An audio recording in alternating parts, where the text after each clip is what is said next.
Армыс ардақты көрермен, бүгін Атырау гарнизонда айтулы күн. Бір жылды артын серіп, отыралындағы борышын Ақтау қаласы теңіз жаяу әскерлері қатарында өткерген 20-ға жуық атыраулық азамат аман-есен жақындарына оралды.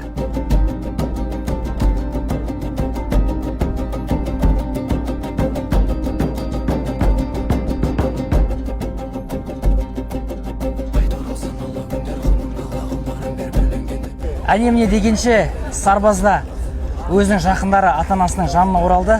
Аман-есен келуімен шын жүректен құттықтаймын. Әмин. Өзіңіздің әсеріңіз қандай?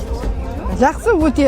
Баламыз былтыр кетті, осы сентябрьдің 9 күні кетті. 10 күні Ақтауға барып, службаға орналасты, сояққа келіп тұр. Енді бір жыл өткенде қуаныштымын. Өте жақсы. Әскери службада жүргенде өзі хабарласып тұрды, телефон соғып, жаңағы ата-аналар шатын ашып, жаңағы командирлері де хабарласып, сондай жақсы нелер болды енді. Аман сол оралып тұр енді. Ризамыз баламызға аман сол келгеніне қуаныштымыз. Осындай тек отан борышын өтеп жүрген балдарды тек аман сол елге, аман сол өстіп, менің балдарым сияқты болып оралуларды тілекшіміз. Бір жылда артқа еңсеріп, әскери қызметті абыроймен атқарған Алмаз бауырым қорамеймін жанымда. Алмаз бауырым, әскери қызметті саған бір жыл не берді? Әсерің қандай? Әсер керемет, өте жақсы бәрі.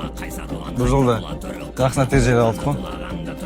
Өзімнің командалардың арқасында табалақты, сыйластықты, қалай әскери өзімнің борышын өтеудің бәрін үйрендік.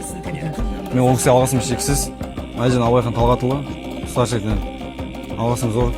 Және өзім 23 жылдық әскери бөлімнің командир бригада Семен Азамат Еселевичке көп алғысымды айтамын. Сол кісінің арқасында біраз тәрбиелер алдық.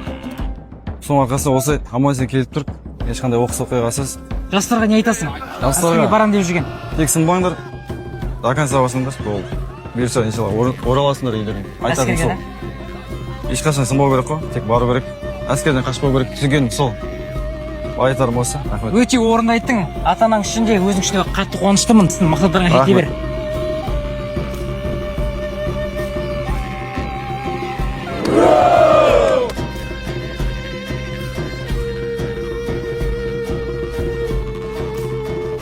Saylar, şiir, sunlar!